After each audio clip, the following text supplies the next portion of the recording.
그 벤은 30년 동안 그를 불렀다. 실종된 두 소녀의 전설은 서울의 가장 큰 미스터리 중 하나로 남았다.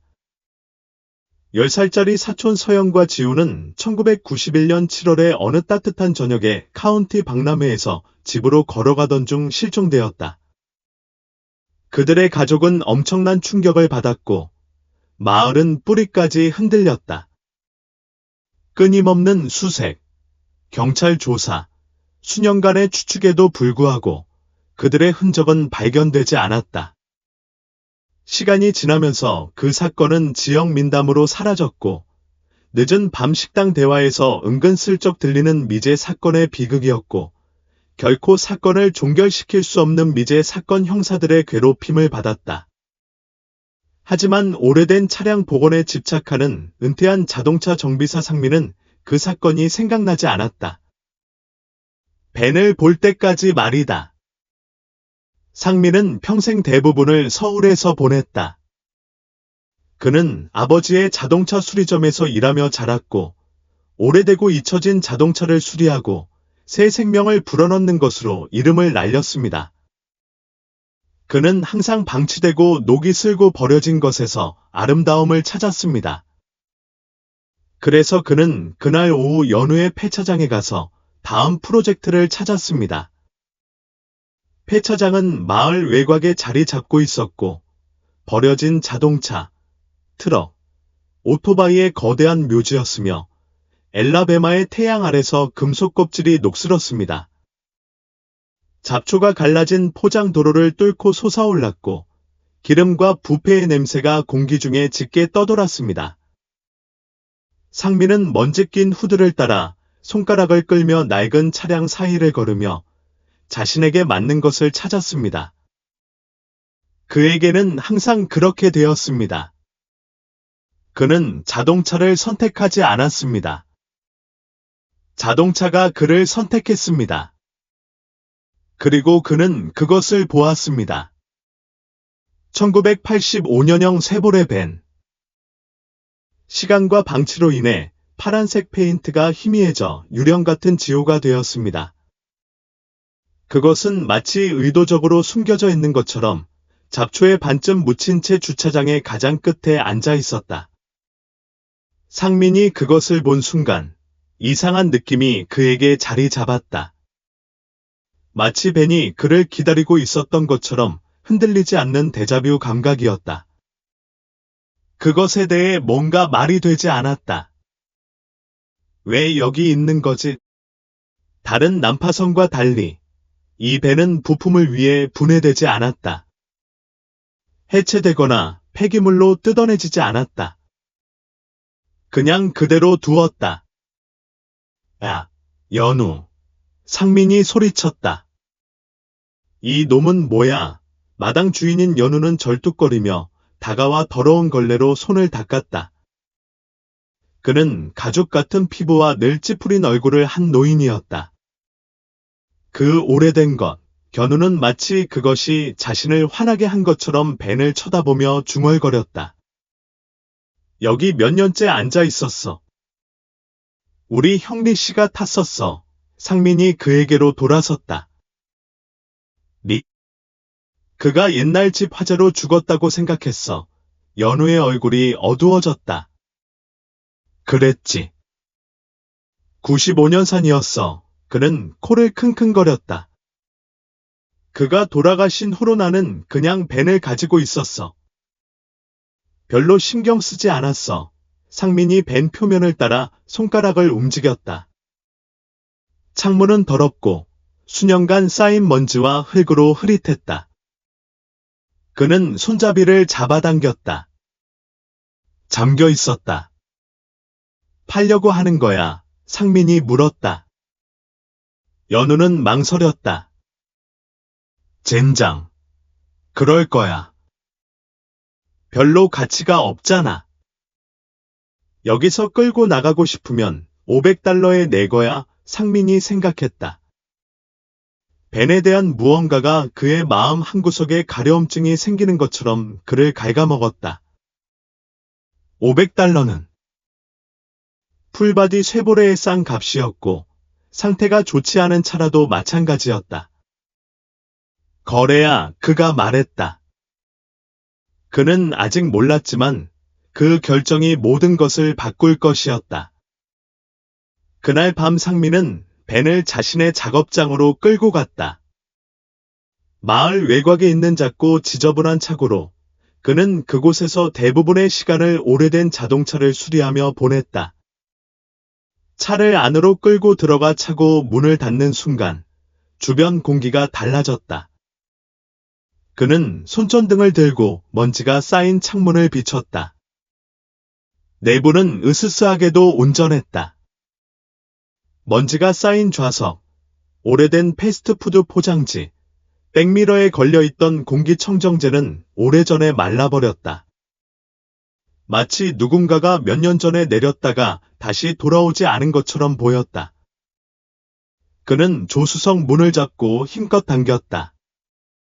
손잡이는 처음에는 저항했지만 녹슨 금속의 삐걱거리는 소리와 함께 팡 하고 열렸다. 먼저 냄새가 느껴졌다.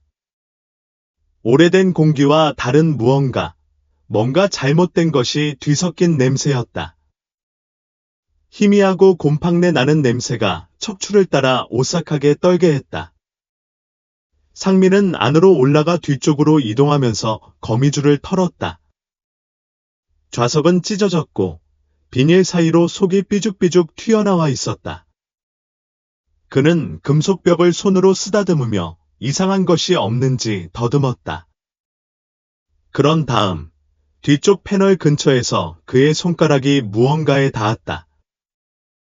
깊은 긁힌 자국이었다. 그는 눈살을 찌푸리고 주머니 칼을 꺼내 먼지가 묻은 표면을 긁어냈다.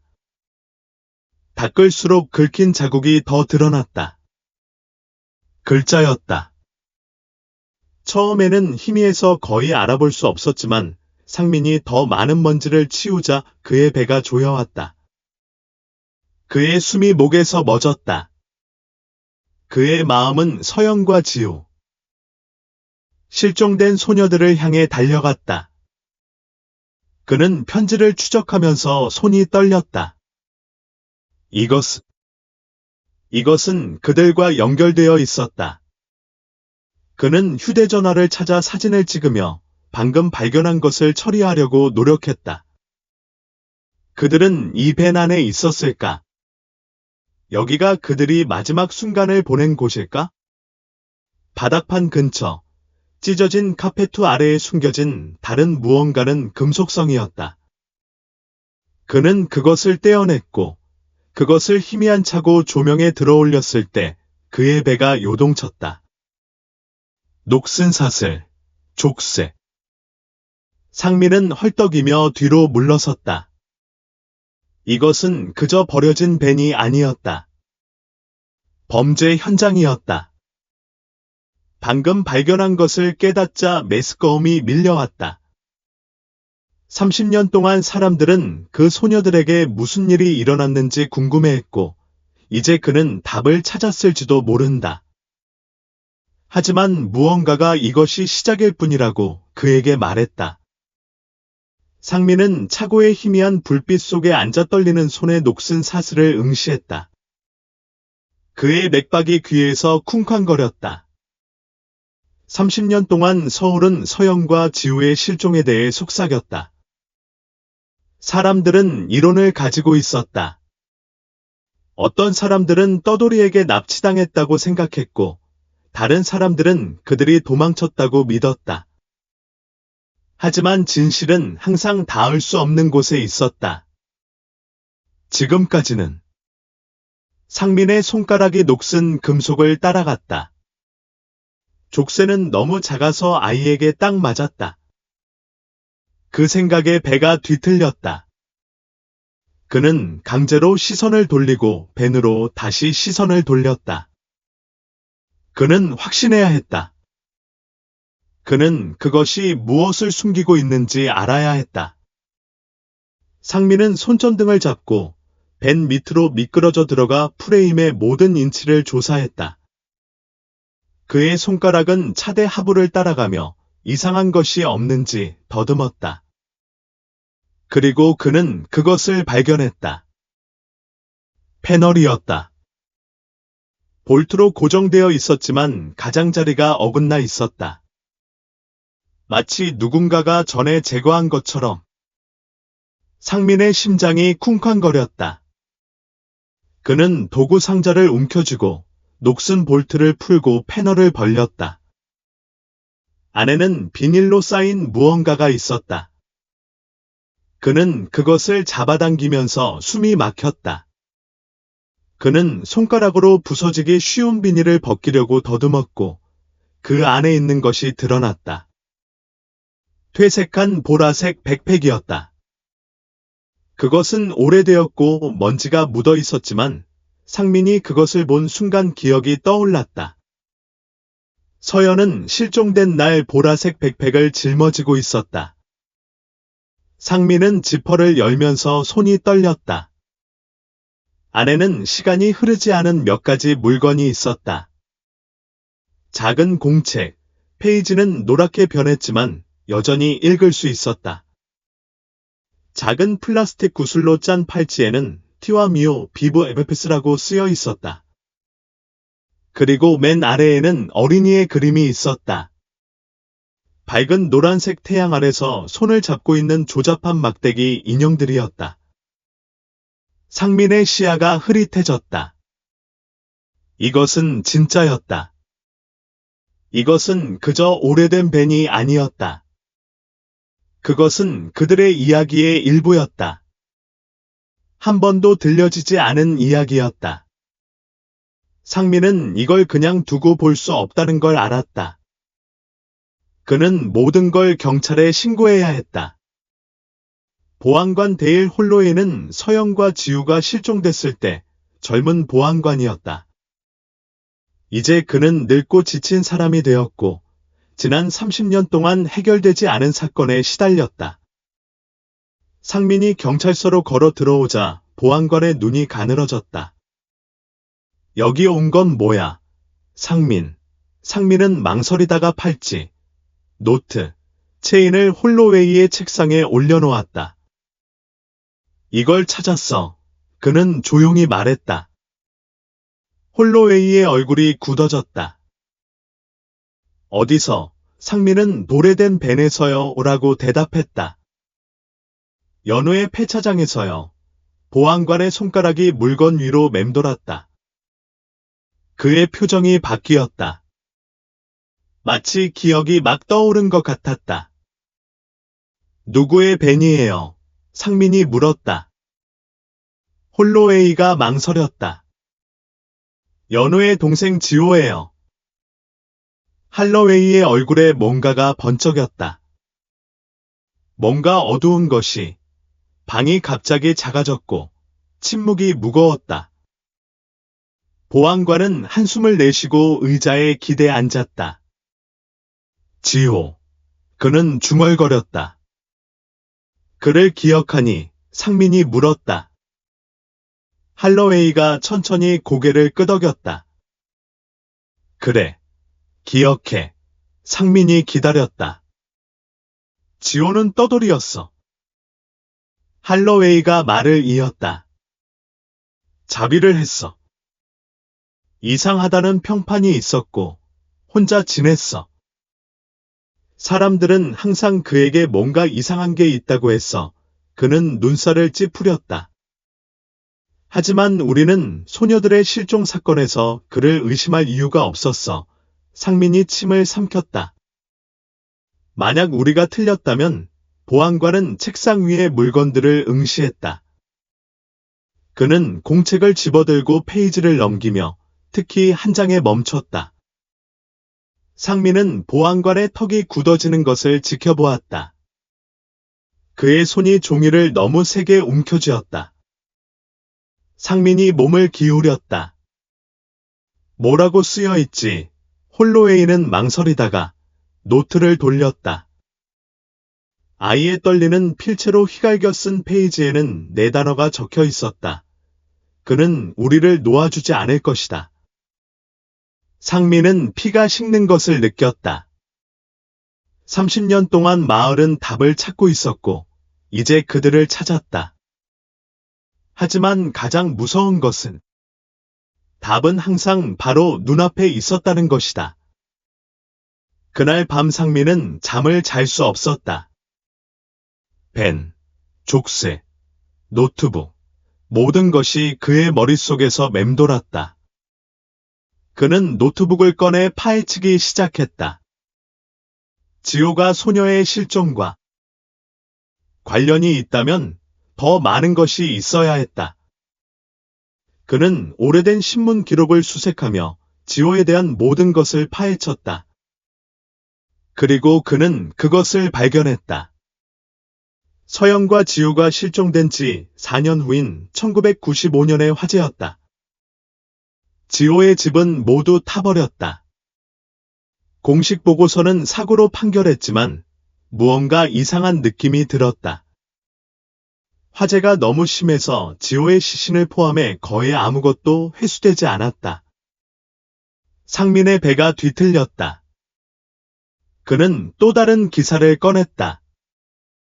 보고서에 따르면 이웃은 화재가 발생하기 전에 누군가가 현장에서 도망치는 것을 보았다고 주장했지만 경찰은 용의자를 찾지 못했습니다. 상민은 의자에 기대앉아 심장이 쿵쾅거렸습니다. 지호가 죽지 않았다면, 누군가가 그가 사라졌는지 확인했다면, 다음 날 아침, 상민은 연우의 폐차장으로 차를 몰고 돌아갔습니다. 그는 마지막 한 가지 질문을 했습니다. 연우는 평소처럼 트레일러 밖에서 맥주를 마시고 있었습니다. 상민은 트럭에서 내려 그에게 곧장 다가갔습니다. 진실을 말해. 연우, 그는 말했습니다. 형이 뭘 하고 있는지 알았어. 연우의 얼굴이 어두워졌습니다. 그는 오랫동안 아무 말도 하지 않았습니다. 그리고 마침내 그는 중얼거렸습니다. 지호는 항상 병든 개자식이야. 그는 맥주를 한 모금 마셨습니다. 하지만 나는 그 여자애들에 대해 전혀 몰랐어. 맹세해 상민은 그를 쳐다보았습니다. 연우는 모든 진실을 말하지 않았지만 그를 더 압박하기 전에 연우는 상민을 그 자리에서 얼어붙게 하는 말을 했다. 뭐가 재밌는지 알아. 견우는 쓴웃음을 지었다. 죽기 직전에 지호가 나한테 뭔가 말했어. 실종되더라도 사고가 아니라고. 상민의 숨이 멎었다. 무슨 말이야? 연우는 빙긋 웃었다. 경찰이 무섭지 않다고. 감옥에 가는 게 무섭지 않다고. 그의 시선은 상민에게 고정되었다. 그를 두렵게 하는 건 그녀뿐이라고. 상민의 배가 뒤집혔다. 누구? 그는 속삭였다. 연우는 맥주를 한 모금 더 마셨다. 서연이 엄마. 그 말은 상민에게 기차처럼 들이쳤다. 서연이의 엄마 수연이 몇 년 전에 돌아가셨기 때문이다. 적어도 모두가 그렇게 믿었다. 하지만 이제 상민은 그렇게 확신하지 못했다. 그가 폐차장에 서서 이 모든 것을 되살려낸 녹슨벤을 응시하고 있을 때 한 가지가 고통스럽게도 분명해졌습니다. 이 미스터리는 끝나지 않았습니다. 이제 막 시작일 뿐이었습니다. 상민은 수연의 옛집 밖에 있는 트럭에 앉아 스티어링 휠을 두드리고 있었습니다. 서울 외곽에 있는 작고 낡은 집이었고 그녀가 죽은 후로 오랫동안 버려져 있었습니다. 현관은 쳐져 있었고 덧문은 느슨하게 걸려 있었고 담쟁이 덩굴이 옆으로 기어 올라가 남겨진 것을 되찾았습니다. 하지만 상민은 연우의 말을 떨쳐낼 수 없었습니다. 지호를 두렵게 한 것은 그녀뿐이었습니다. 수연은 30년 전에 딸 서연을 허공에 날려버렸습니다. 그녀는 누구보다도 그녀를 집으로 데려오기 위해 열심히 싸웠습니다. 그녀는 경찰서를 괴롭혔고 수색대를 간청했고 마을 사람들이 포기했을 때 혼자서 수사를 시작했습니다. 그리고 어느 날 그녀도 사라졌습니다. 교통사고라고 그들은 말했습니다. 상민은 지금까지 그것에 대해 많은 생각을 한 적이 없었다. 수연이 죽지 않았다면, 그녀가 의도적으로 사라졌다면, 상민은 심호흡을 하고 손전등을 움켜쥐고 트럭에서 내렸다. 현관문은 잠겨 있었지만 옆 창문은 몇 년 전에 박살이 났다. 그는 손을 뻗어 걸쇠를 풀고 안으로 들어갔다. 먼지가 모든 것을 뒤덮었다. 서영과 지우의 희미한 실종자 전단지가 여전히 벽에 붙어 있었고 얼굴은 거의 보이지 않았다. 신문 더미가 바닥에 흩어져 있었고 헤드라인은 모두 똑같았다. 두 소녀 실종, 단서 없음, 6개월 만에 수색 중단, 서울의 가장 어두운 미스터리 미해결. 상민의 가슴이 조여왔다. 수연은 결코 놓지 않았다. 그때 그는 책상을 보았다. 종이는 여전히 높이 쌓여 있었고 시간에 닿지 않았다. 메모, 타임라인, 지도, 주요 위치를 둘러싼 붉은 잉크로 휘갈긴 메시지. 그리고 그 모든 것에 바로 중앙에 이름이 있었다. 밑줄이 그어져 있고 계속해서 쓰여 있었다. 지호. 상민의 배가 뒤틀렸다. 수연은 그를 계속 의심했다. 그는 새로운 것이 없는지 신문을 넘기다가 무언가 눈에 띄었다. 경찰 보고서였다. 오래되고 희미했지만 날짜는 뚜렷했다. 1991년 9월 12일, 서영과 지우가 실종된 날 밤이었다. 상민은 주에 깊게 읽었다. 옛 밀로드 근처에서 담요에 쌓인 무언가를 들고 있는 남자를 신고한 사람의 통화 기록이었다. 출동한 경찰관은 데일 홀로웨이였다. 상민의 맥박이 곤두박질 쳤다. 후는 전에 이 사실을 언급한 적이 없었다. 그리고 더 이상한 점은 사건 파일이 이틀 후에 종결이라는 스탬프가 찍혔다는 것이다. 도대체 무슨 일이 일어나고 있는 거지? 상민은 경찰 보고서를 주먹에 움켜쥐고 보안관 사무실로 달려들었다. 홀로웨이는 놀라서 책상에서 눈을 뗐다. 뭔가 잘못됐어. 아들아, 상민은 보고서를 내려놓았다. 내가 말해. 홀로웨이의 얼굴이 얼어붙었다. 어디서 이걸 얻었어? 그는 물었다. 상민은 대답하지 않았다. 소녀들이 실종된 날 밤에 전화가 왔어. 누군가가 담요에 쌓인 무언가를 들고 있는 남자를 봤어. 그는 한 걸음 더 다가갔다. 그리고 당신은 그것을 묻었습니다. 홀로웨이는 한숨을 쉬며 관자놀이를 문질렀다. 상민, 당신이 이해하지 못하는 게 있군요. 천천히 의자에 기대어 앉은 상민은 말했다. 내가 묻은 게 아니야. 다른 사람이 묻었어. 상민은 눈을 가늘게 뜨고 말했다. 누구? 홀로웨이의 표정은 읽을 수 없었다. 당시 경찰서장은 인규였습니다. 홀로웨이가 말했다. 그는 옛날식이고 마을을 깨끗하게 유지하는 사람이었습니다. 그는 서울이 아동 납치로 유명해지는 것을 좋아하지 않았습니다. 마을의 평판이 망가질 것이라고 말했습니다. 상민의 주먹이 꽉 쥐어졌다. 그래서 그는 그것을 숨겼나요? 홀로웨이가 엄숙하게 고개를 끄덕였다. 저는 싸우려고 노력했습니다. 저는 젊었고 상황을 바꿀 수 있다고 생각했습니다. 하지만 프리처드는 반박할 타입이 아니었습니다. 그는 저에게 사건을 종결하고 파일을 불태우라고 명령했고 제가 거부하자 그의 시선이 어두워졌습니다. 제 집에 침입이 있었습니다. 제 아내는 협박 전화를 받았습니다. 당시 저는 6달 된 딸아이를 두고 있었습니다. 홀로웨이의 목소리가 낮아졌습니다. 그래서 저는 물러섰습니다. 상민은 숨을 내쉬며 상황을 파악하려고 노력했습니다. 그리고 지호는요, 홀로웨이는 턱을 문질렀습니다. 리는 혼자가 아니었습니다. 우리는 그것을 알고 있었습니다. 하지만 사건이 종결되자 우리는 아무것도 할 수 없었습니다. 상민의 피가 식었습니다. 리가 혼자가 아니었다면 그는 천천히 말했습니다. 그럼 누가 그를 도왔을까요? 홀로웨이는 망설이다가 상민이 전혀 예상하지 못했던 이름을 말했습니다. 인규. 상민은 얼어붙었습니다. 전 경찰서장. 모든 것을 은폐했던 그 사람. 상민이 대답하기도 전에 사무실 문을 두드리는 소리가